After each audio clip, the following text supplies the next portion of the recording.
Well, I guess you can see from at least one of the maps that we have now reached effectively the period of World War II. And so these both lectures today, one will be on the period of World War II and its impact on Carpathian Rus, and the second lecture will be in the kind of transition as to what was the impact and result of World War II and the enormous, in this case, enormous political changes that resulted. So that's what we have to look forward to today. As the leaders of Britain and France, who participated in, as we remember, the Munich Pact of September 1938,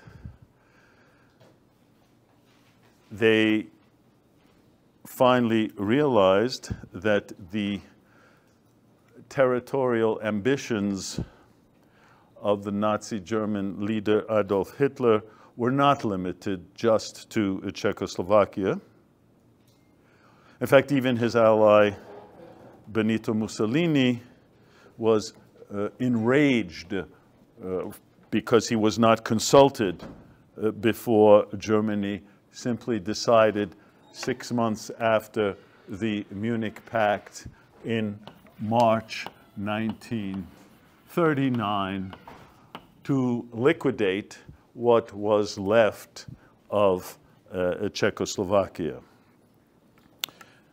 And then Hitler proceeded in the following months to direct his attention to the next country on his list, so to speak, Poland. Poland.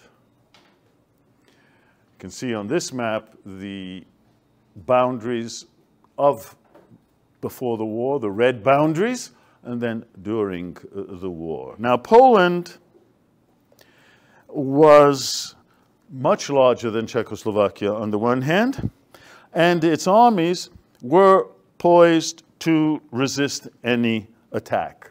Not that the Czechoslovak armies were poised, but they didn't get the order to resist. Poland, different.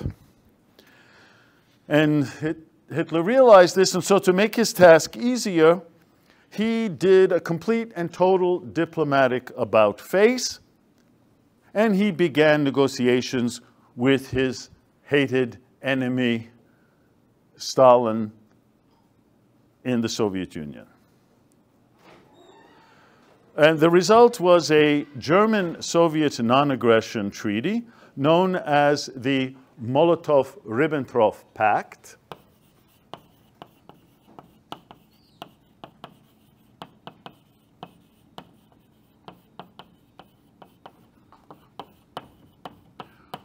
Just 1 year virtually after the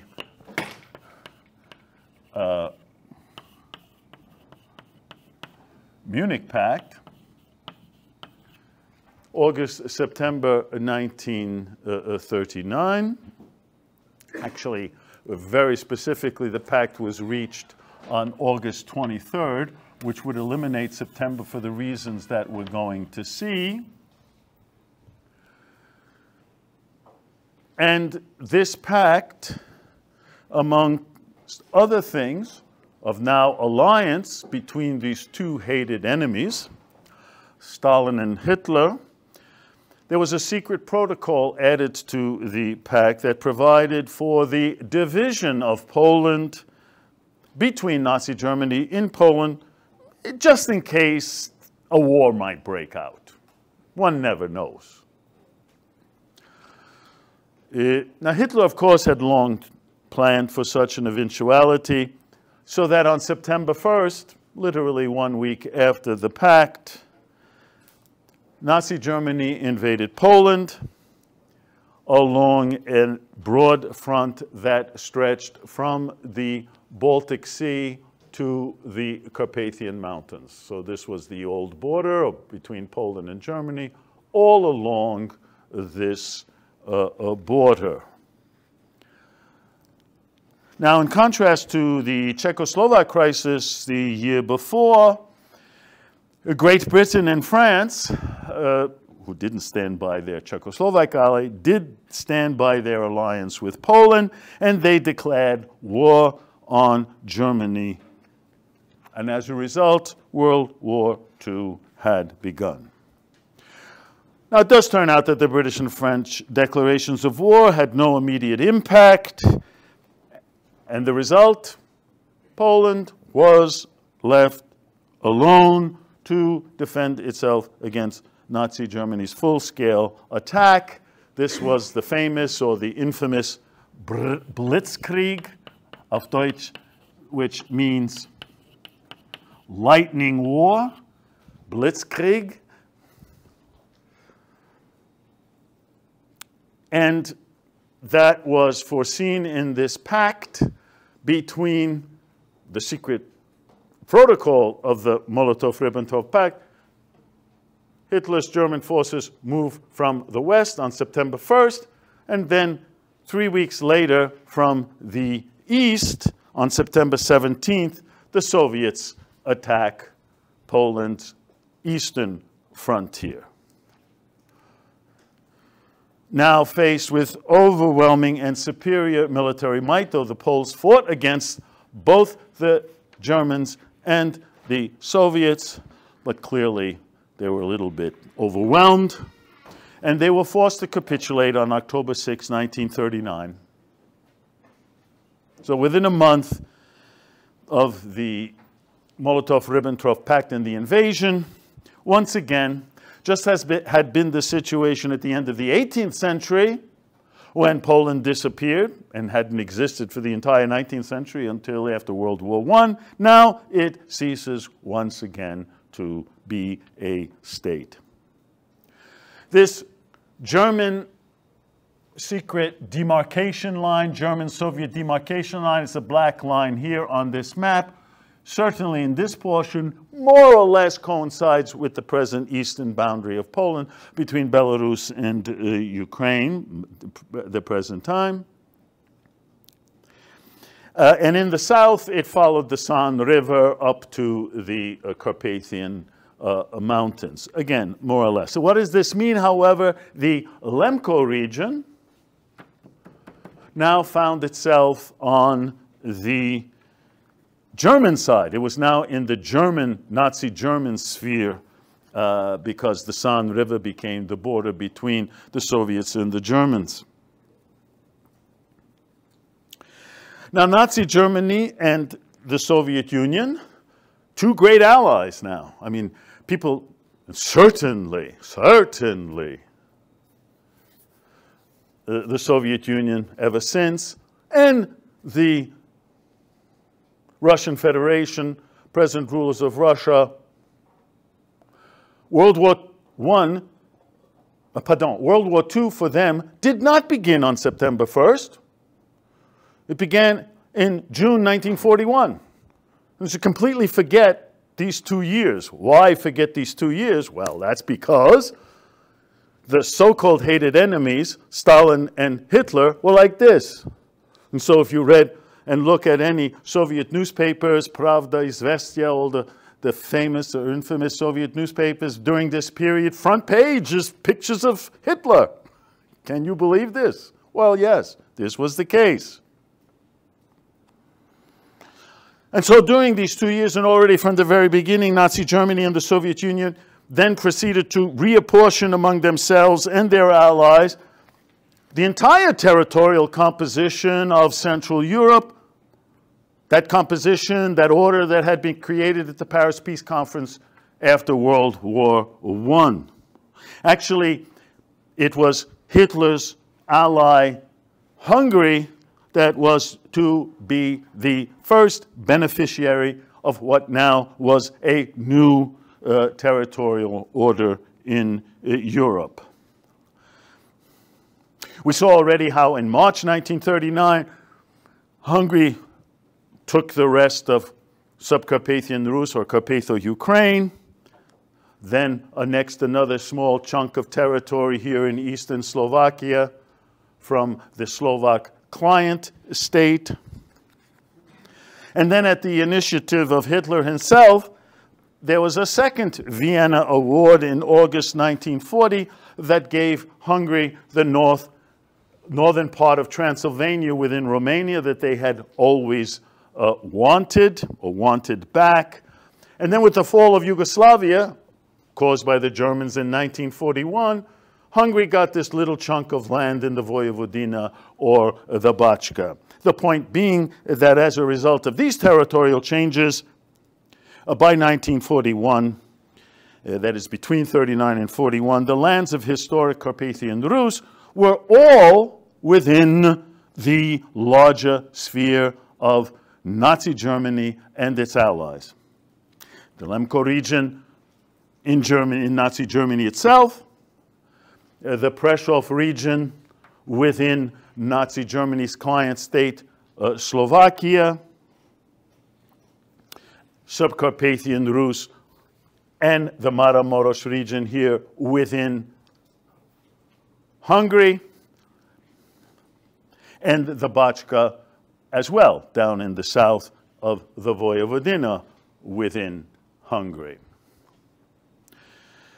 So now we have, during the war, Carpathian Rus, historic Carpathian Rus, divided into these three regions, and we're going to look now a little bit at each of these regions because each of these regions experienced something different depending on what they were. So let's begin with the Lemko region, formerly in Poland, now in Nazi German-ruled territories, just west of that demarcation line with the Soviet Union.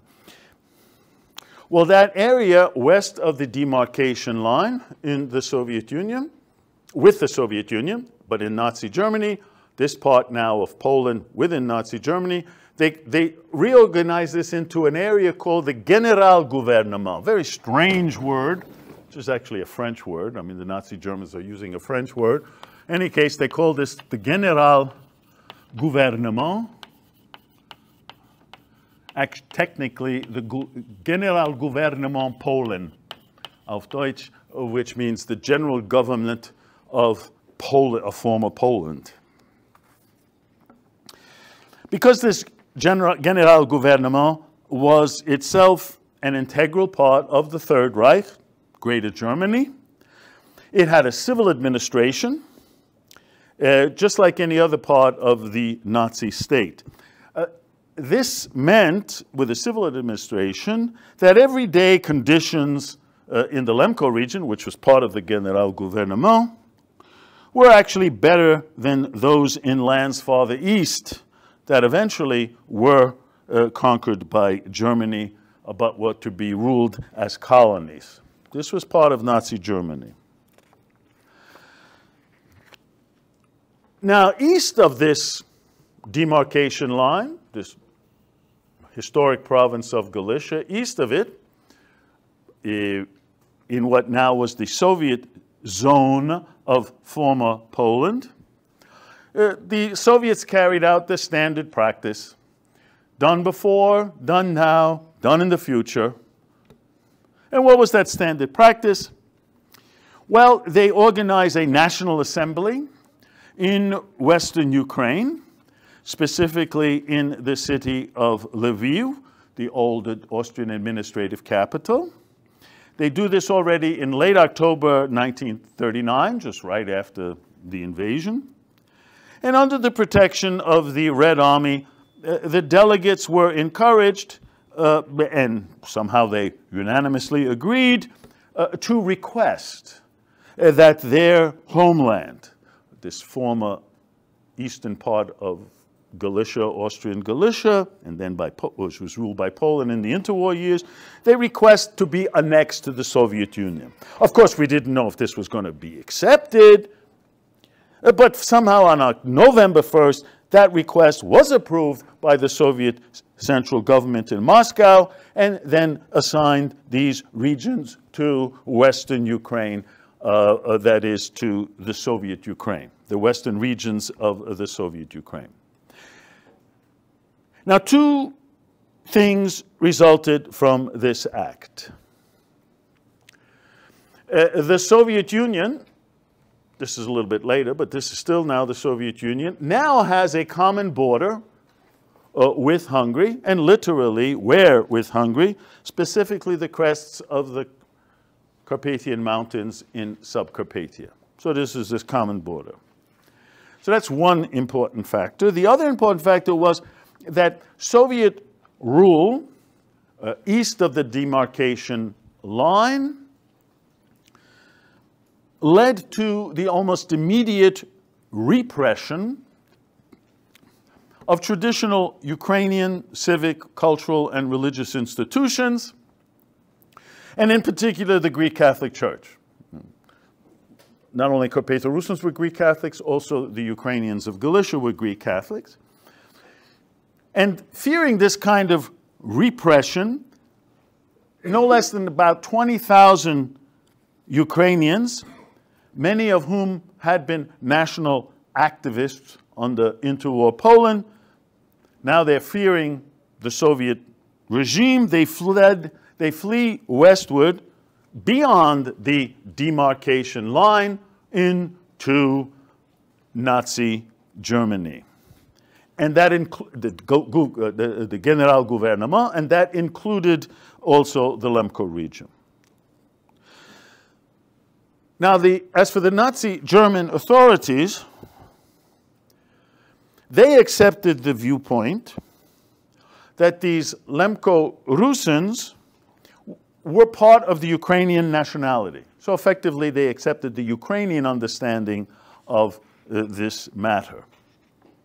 And as a result, the Ukrainian language was introduced into all elementary schools in the Lemko region, and they even set up a Ukrainian language teachers college to prepare new teachers.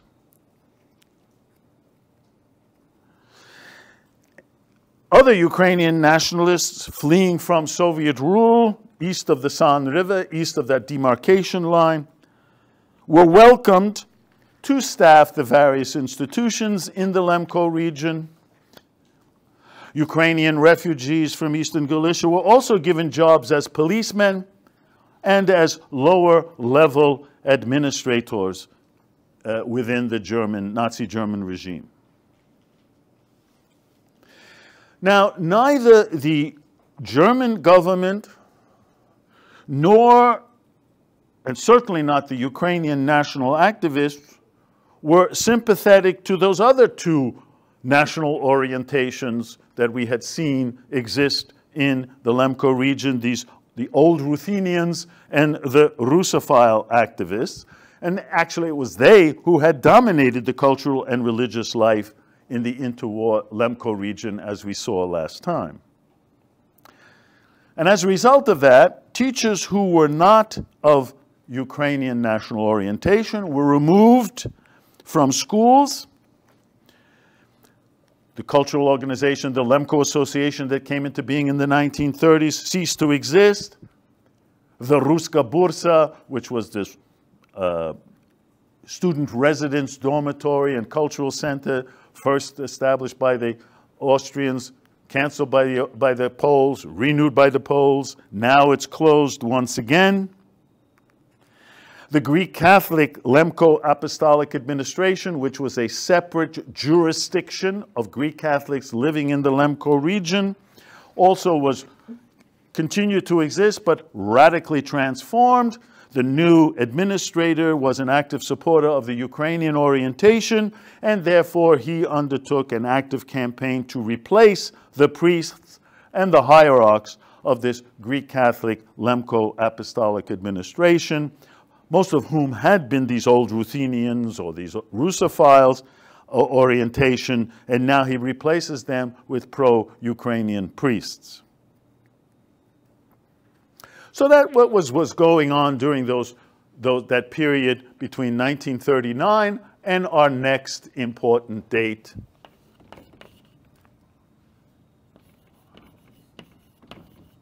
June 22nd, 1941.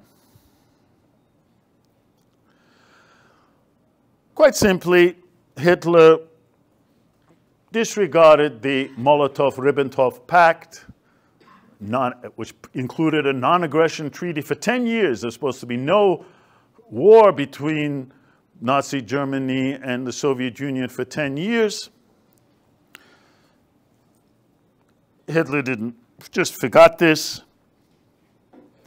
And on June 22nd, 1941, he launched an all-out invasion of the Soviet Union. An all-out invasion of the Soviet Union. Within a few months of that invasion, another one of these blitzkriegs. By the way, the blitzkrieg meant not only land, but by sea and by air from all directions. And within a few months of June 22nd, 1941, all of Ukraine, all of Soviet Ukraine came under Nazi German control. And this eastern part of old Polish rule, Austrian-ruled Galicia also came under German control, and it was added to the Generalgouvernement. So that's why you see this dark purple here. It became part of Nazi, directly part of Nazi Germany. And in the context of the anti-Russian hysteria, which was now associated with the invasion of the Soviet Union, the Nazi German authorities, together with those Ukrainians who were working for them, arrested prominent Lemko activists, Lemko-Rusyns activists, in particular those of that old Ruthenian orientation, national orientation, and Russophile national orientation, and all of them were lumped together now and under this opprobrious Ukrainian term, Muscophiles. They must somehow be in cahoots with Soviet Russia or the Soviet Union. The repression that was directed against large segments of the Lemko region's secular and religious leadership, and that included their families as well, and not to mention the discontent with the increasingly harsh policies of the Nazi police state, prompted many young Lemko-Rusyns to join a partisan movement, one of the many partisan movements that existed in what had been Poland. The Poles didn't give up. Their army may have been defeated. Their country may have disappeared off the map, but they didn't give up. And so we have Lemkos joining the Polish National Underground Home Army. They also join even more a communist underground movement and its military wing, the Polish People's Guard, as it was known, carrying out several successful operations against Nazi German authorities and the Ukrainian police in the Lemko region. And so this is what goes on for the rest of the war in the Lemko region, as we see within Nazi Germany. The second of our regions, the Prešov region. What was going on there during the war? Well, following the collapse of Czechoslovakia in March 1939, Carpatho-Rusyns living here in the Prešov region, in the northeastern Slovakia, found themselves actually under the control of a Slovak state, governed from its capital in Bratislava. And it's clear, here it is on this map. The Slovaks themselves, just like Carpatho-Rusyns, throughout the entire interwar years, had struggled during those 2 decades to gain greater autonomy from the Czech-dominated Central Prague government. It wasn't only Carpatho-Rusyns, Slovaks too wanted their autonomy, which they never got. And now, not only did they get autonomy right after the first stage of the collapse of Czechoslovakia after the Munich Pact, after 1939, they had their own state, even if the existence of this Slovak state depended on the goodwill of Hitler's Germany. The new government in Bratislava, dominated by Slovak patriots, in some case extreme Slovak nationalists, their goal, they had this little country left, the Hungarian portion, inhabited portion of the country was lopped off already in late 1938. And so whatever's left, they wanted to make sure that it was all Slovak. And so they carried out a policy to Slovakize the country. And this, of course, affected now one of their largest minorities, these Carpatho-Rusyns living in the northeast of the Slovak state. The attitude toward them was summed up by a person who was the head of the administrative district, Slovak administrative district here in Prešov. And during the war, he actually published a book in 1943 in which he concludes, and I quote, "The so-called Rusyn people," in Slovak, Rusynský ľud, "the so-called Rusyn people in the Carpathian Basin are by origin and character Slovak." So no one wants these Carpatho-Rusyns to exist. They're either Ukrainians or Russians, now Slovaks. The economic situation of the majority of the Carpatho-Rusyn population living in the Prešov region, as before, still now during the war, they were peasant agriculturalists, and their situation didn't really change that much from what it was during the interwar years, even though a few thousand of them went to Germany to earn extra income. Those who remained at home were able to take advantage of the so-called Aryanization laws that were passed by the Slovak government in September 1941.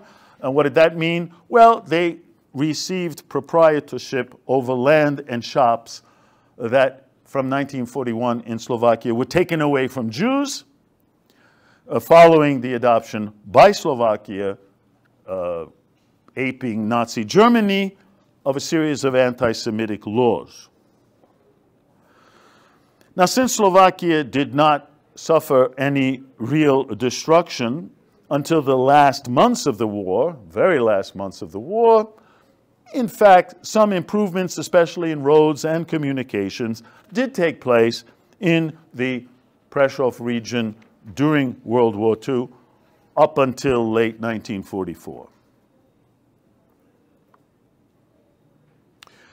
Despite all of this, as in the Lemko region, so too in the Prešov region, there were Carpatho-Rusyns who became increasingly discontent with what they considered the clerical fascist Slovak state. Why clerical fascist? Because the president of this Slovak state was a Roman Catholic priest, Josef Tiso. And so discontent with this state that had little tolerance for the cultural aspiration of its national minorities, including Carpatho-Rusyns. And so as early as 1943, a small uncoordinated number of partisan units carried out attacks against Slovak state property, in particular in the very difficult, inaccessible mountainous areas. And then in September 1943, a more organized movement had come into being, something called the Carpatho-Russian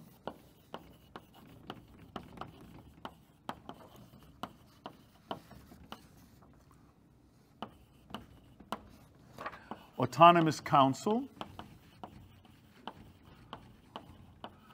You note how autonomy never goes away, just continually. Autonomous Council for National Liberation.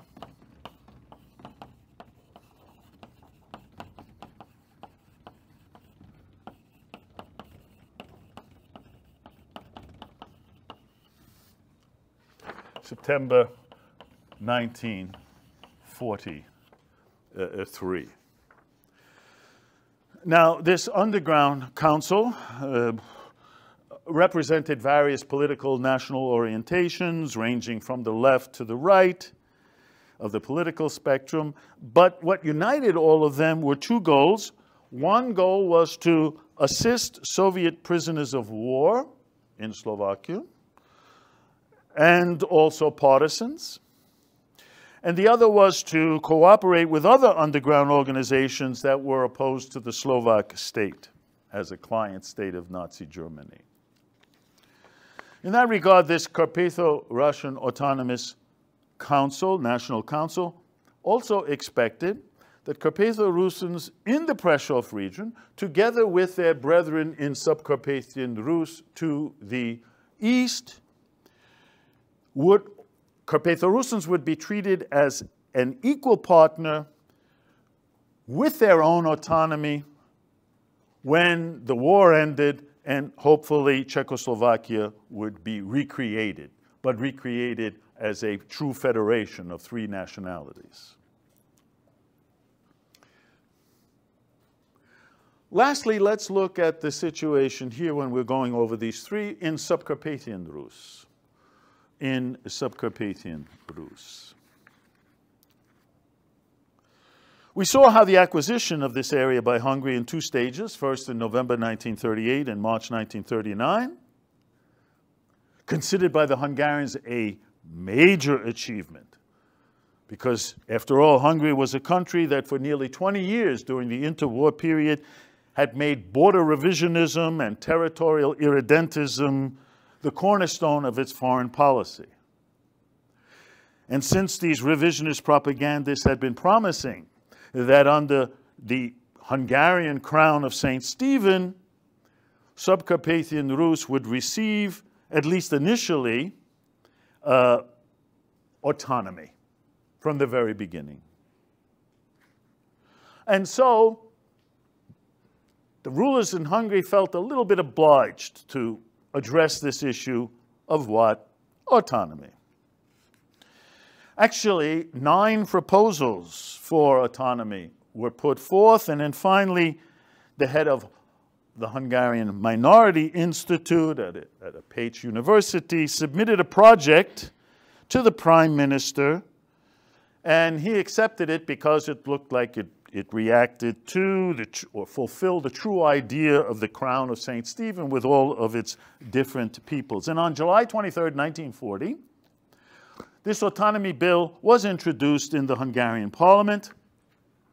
But as it turned out, this was the first and the last time any serious attempt was made to legalize self-rule or autonomy for Subcarpathia. Again, no autonomy, despite the promises of the Hungarian government. Some deputies in the Hungarian parliament did continue to mention the Subcarpathian issue, but it was never really seriously considered. Again, the same Subcarpathian Rusyns that criticized Czechoslovakia wanted to join Hungary, this Brody, this Fencik, arguing that, oh, well, Hungary's going to give us autonomy. That didn't happen, and now they start to criticize the Hungarian government, just as they had criticized the Czechoslovak government during the interwar years. Organizationally, on June 22nd, 1939, this Subcarpathian territory, as it was called, formally annexed to Hungary. But again, instead of autonomy, Subcarpathia was now ruled by a civil administration headed by a commissar appointed by the head of the Hungarian state. Now, it is also true, I mean, things weren't all that bad. Initially, the Hungarian government tried to make a favorable impression on the population, not only of Subcarpathia, but throughout the entire country. Even carried on a campaign to collect money to help this land that Hungary finally had gotten back after 2 decades of dastardly Czechoslovak rule. A network of village cooperatives were set up, and it is through those cooperatives that in April 1939, these charitable funds, a large number of charitable funds raised throughout the entire Hungarian public, was distributed especially to poverty-stricken peasant farmers in the Subcarpathian highlands. Also, there was no longer any border between Czechoslovakia and Hungary. This border went away. It was all part of Hungary. What did that mean? It meant that, once again, Carpatho-Rusyns could work as seasonable harvesters on the Hungarian lowland plains, which was a tradition going back before World War I, but cut off during the interwar years because of the boundary with Czechoslovakia. In fact, already in the summer of 1939, within a few months of their gaining this area, over 7,000 unemployed and landless Subcarpathian farmers went to lowland Hungary to work, as a result of which they were able to bring home as many as 230 railway cars of grain. So there was an effort of the Hungarian government to improve the socioeconomic conditions of the Carpatho-Rusyns in this newly regained, from their perspective, territory. At the same time, however, the Hungarian government reversed the policy of the Czechoslovak regime. It returned to the large landowners much of the landed property that was confiscated from them during the Czechoslovak land reforms of the early 1920s, and this clearly was not appreciated by the kind of partial return to feudal-like economic system. Now, while it is true that the Hungarian government did not implement any autonomy or self-government for Subcarpathian Rus, it did permit, and it even promoted, a significant degree of cultural and educational activity. Cultural and educational activity. Both the Hungarian language and the Rusyn language were declared the official languages of this Subcarpathian territory. And most government-sponsored publications and decrees intended for this region were in fact issued in both languages. So Rusyn now had an official status. The local authorities also made some progress in resolving the language question, because it was always, what is the language of Carpatho-Rusyns? And this question had plagued Subcarpathian cultural life during the interwar decades under Czechoslovakia. Well, was this language Russian? Was this language Ukrainian? Was this language a distinct Rusyn? That is, in particular, the literary languages.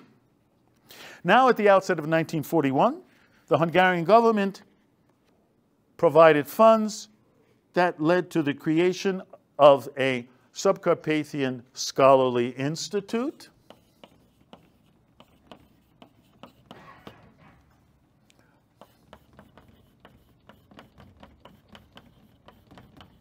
Subcarpathian,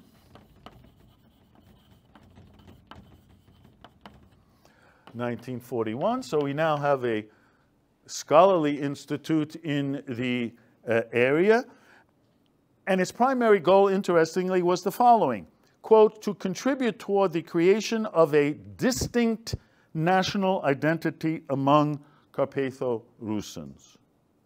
And within a few months of the society's establishment, its director, a man named Ivan Haraida, a linguist by training, published a grammar, and this grammar now became the standard literary form for a Rusyn codified literary language.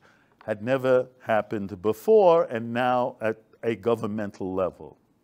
And this was this language used in a wide variety of publications put out by the Subcarpathian Scholarly Society, among which were a literary journal, cultural magazine, scholarly journal, youth journal, translations of world literature. Even for the first time, Shakespeare is translated into this Rusyn language as formed by the standard that was created by this institute. And as a result of all of these developments, the World War II Hungarian regime in Subcarpathia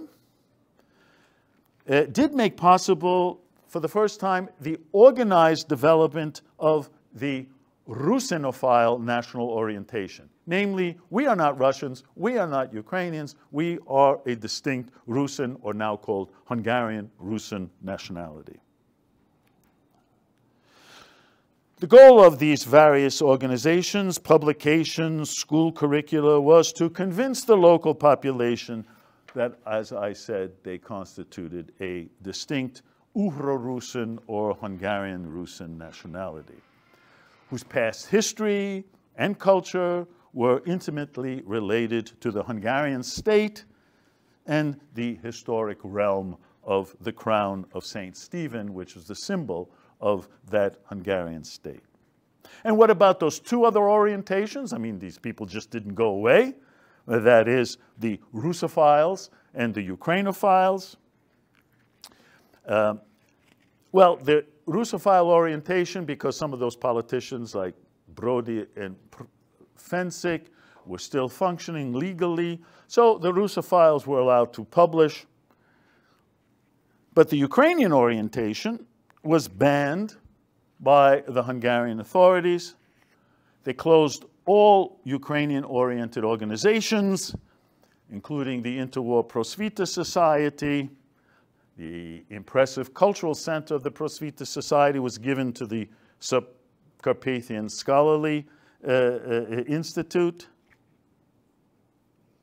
Most of the civic and political leaders who were connected with the period of Carpatho-Ukrainian autonomy, just before the Hungarians returned, they were forced into exile, eventually settling in German-ruled Prague or in Bratislava, the capital of Germany's client state, Slovakia.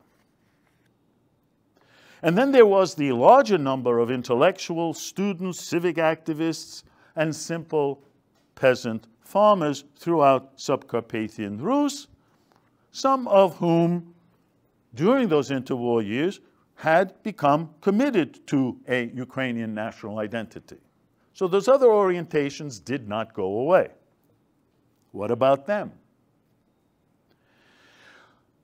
Some of the Ukrainian language writers adapted to the new situation and used the Rusyn language standard that was devised by the Subcarpathian Scholarly Institute, and therefore they continued to publish and even worked for that institute. On the other hand, there were several Ukrainian-oriented gymnasium, senior high school students, who expressed discontent with Hungarian rule. Some of them were even detained for a while by the authorities.